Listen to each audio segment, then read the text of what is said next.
Bonjour, est-ce que la prière est obligatoire chez les chrétiens? Car de mon côté, j'ai toujours eu du mal à concevoir un Dieu qui nous oblige à prier à répétition. Alors tout d'abord, cher ami, sache que d'un point de vue chrétien, il vaut mieux ne pas prier plutôt que de prier à contre-cœur ou en se sentant obligé de le faire. Ou bien alors prier pour être vu, reconnu, en d'autres termes pour du paraître. En effet, Jésus dit dans l'évangile selon saint Matthieu, chapitre 6, versets 5 et 6, « Lorsque vous priez, ne soyez pas comme les hypocrites qui aiment à prier debout dans leur lieu de culte, ainsi qu'au coin des rues pour être vus des hommes. Je vous le dis en vérité, ils reçoivent ce qu'ils sèment. Mais quand tu pries, entre dans ta chambre, ferme ta porte, et prie ton Père qui est là dans le lieu secret, et ton Père qui voit dans le secret, te le rendra. » Fin de citation. Nous voyons clairement ici, les amis, que ça ne sert strictement à rien de prier, si ce n'est pas avec sincérité. Donc cela veut dire en effet que si une prière est obligatoire, et que toi, pour X raisons, tu n'en ressentes pas le besoin, ou bien alors parce qu'à ce moment-là, tu n'en as tout simplement pas envie,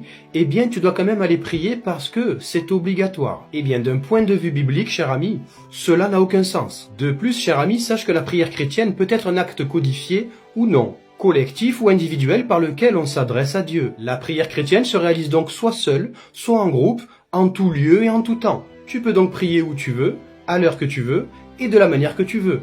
Dieu est là, toujours, ici et maintenant. D'un point de vue chrétien, en effet, Dieu n'est pas rigide au point de ne pas accepter ta façon de prier. L'importance, encore une fois, c'est la sincérité.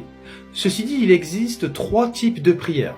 La prière d'intercession, c'est-à-dire de demander à Dieu un bienfait pour quelqu'un. La prière de confession, c'est-à-dire demander quelque chose pour soi, ou par exemple la prière du Notre Père. Et enfin, celle que j'aime le plus personnellement, la prière de gratitude, c'est-à-dire le fait de dire merci et d'être reconnaissant. Ceci dit, je constate dans ton commentaire, cher ami, que tu parles de prière à répétition. Et Jésus dit précisément concernant cela, dans l'évangile selon saint Matthieu, chapitre 6, versets 7 et 8, « En priant, ne multipliez pas de vaines paroles, comme le font certains qui s'imaginent qu'à force de paroles, ils seront exaucés.